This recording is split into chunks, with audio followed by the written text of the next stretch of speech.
Hello friends, welcome to my YouTube channel ride on two wheels. आज हम बात करने वाले हैं भारत की सबसे चहेती बाइक रॉयल एनफील्ड की हिस्ट्री के बारे में। तो चलिए शुरू करते हैं।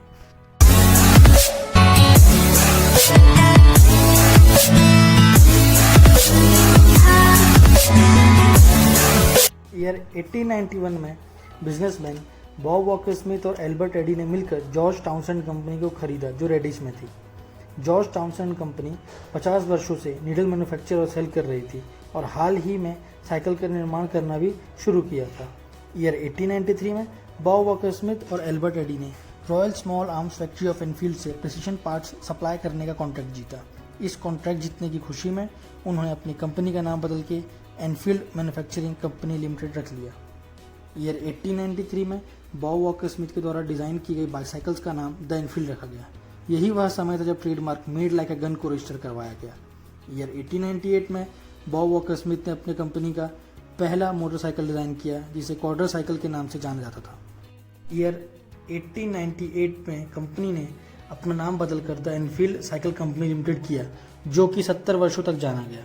ईयर 1900 में quadri cycle bike 1000 mile trial में प्रवेश करती है। ईयर 1901 में बॉब वॉकर स्मिथ ने अपनी पहली द रॉयल एनफील्ड मोटरसाइकिल को डिज़ाइन किया। ईयर 1909 में रॉयल एनफील्ड का पहला V twin 297 CC Swiss made engine Stanley cycle show में लॉन्च किया, जिसे जाकर आगे बहुत सफलता मिली। ईयर 1914 में रॉयल एनफील्ड ने अपनी पहली 2 स्ट्रोक मोटरसाइकिल को बनाना शुरू किया। वर्ल्ड वॉर 1 के समय कंपनी ने सबसे बड़ी motorcycle 770 CC 6 horse power V twin engine वाली गाड़ी को बनाना चालू किया, जिसे आगे जाकर बहुत सफलता मिली।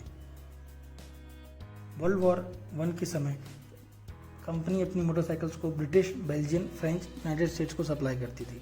ईयर 1924 में रॉयल एनफील्ड की पहली 350 सीसी OHV 4 स्ट्रोक मोटरसाइकिल्स को लॉन्च किया।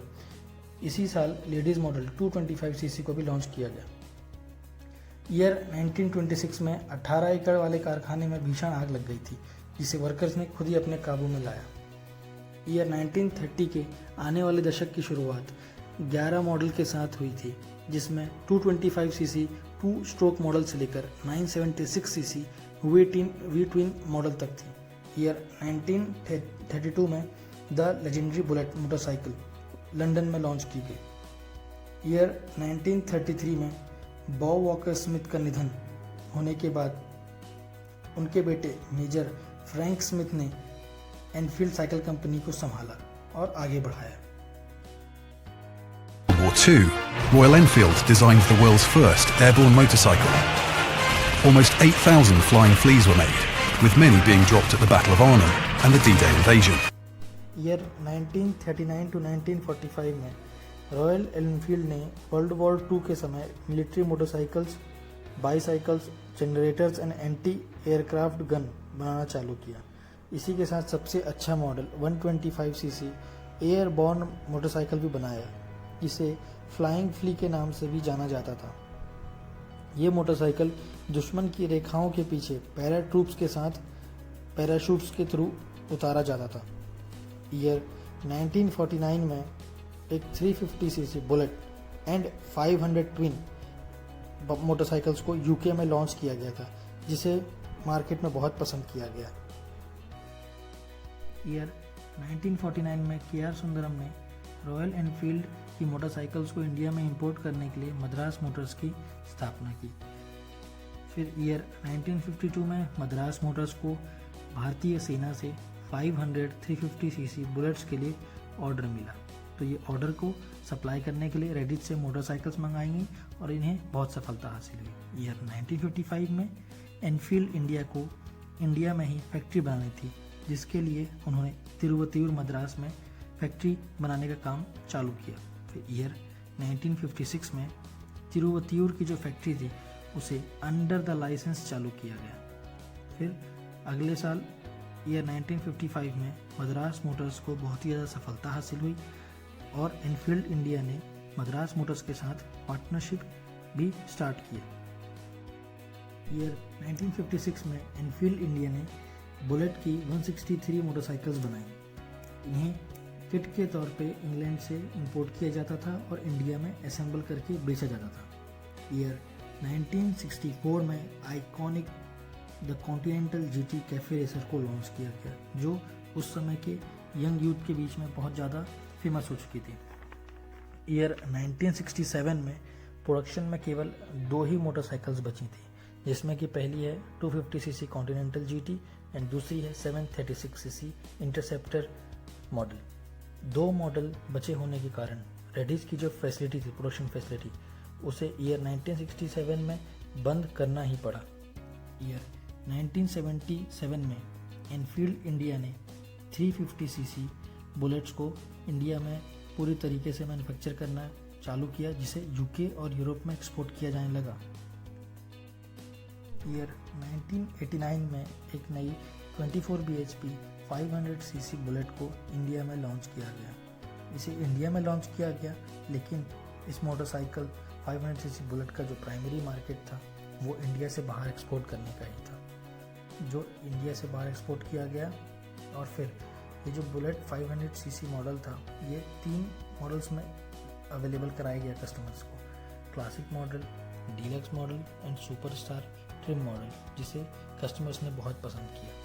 फिर ईयर 1993 में एनफील्ड इंडिया ने एनफील्ड डीजल के नाम से डीजल इंजन वाली मोटरसाइकिल्स को लॉन्च किया, जिस वजह से एनफील्ड इंडिया दुनिया की पहली और एकमात्र डीजल मोटरसाइकिल बनाने वाली कंपनी बन गई। और इस एनफील्ड डीजल जो मोटरसाइकिल थी वो हाईली फ्यूल एफिशिएंट थी, और इसका जो पावर यूनिट था वो रोलिंग चेसिस के ऊपर इंस्टॉल किया गया था, और इसे कस्टमर्स ने बहुत पसंद किया। ईयर 1994 में इंडिया की heavy vehicles manufacturer Eicher group ने एनफील्ड इंडिया लिमिटेड को खरीदा, और ईयर 1994 में ही आइसर ग्रुप ने एनफील्ड इंडिया लिमिटेड का नाम बदल के रॉयल एनफील्ड मोटर्स लिमिटेड रखा।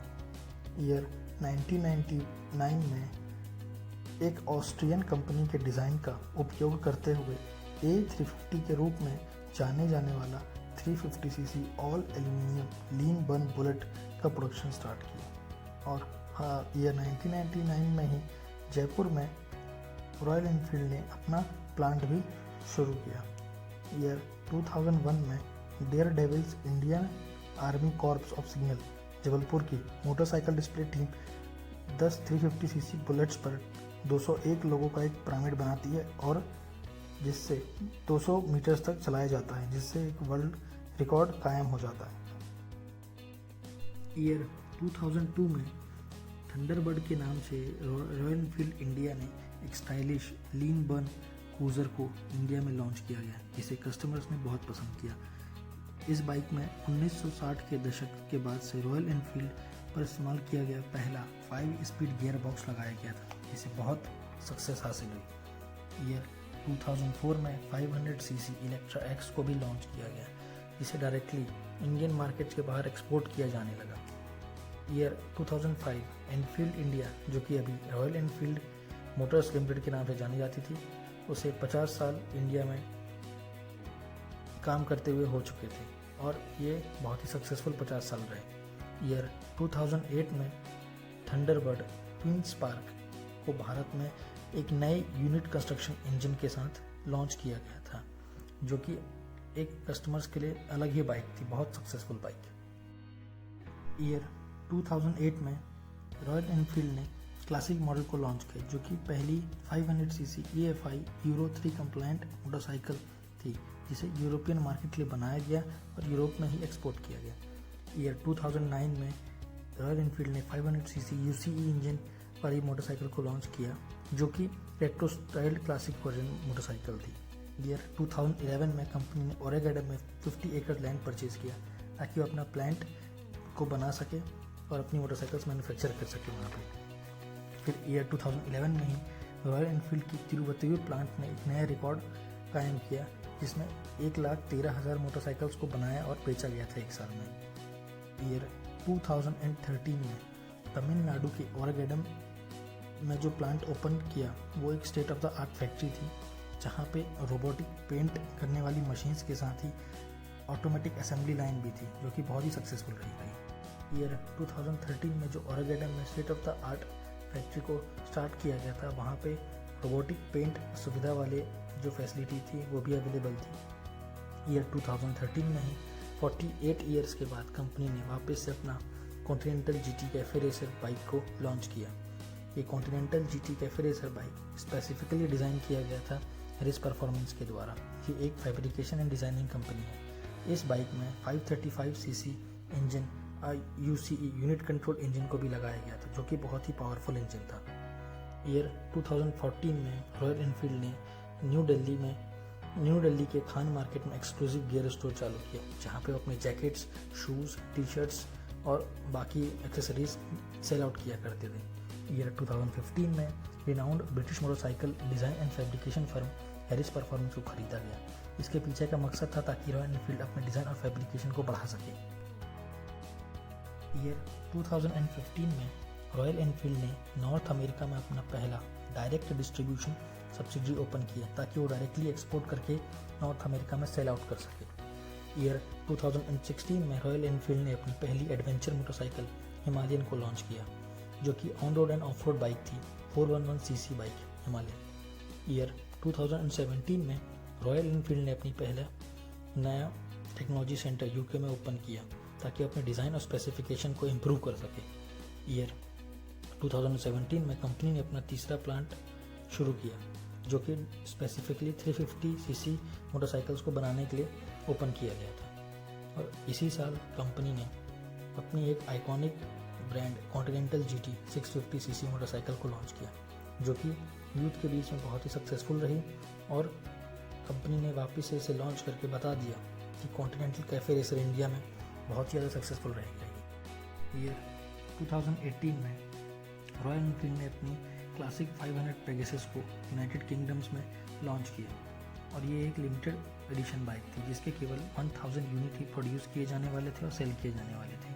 ताजुब की बात तो ये थी कि पेगासस 500 सीसी मोटरसाइकिल के 250 यूनिट्स केवल लॉन्च के 3 मिनट के अंदर ही सेल आउट हो चुके थे।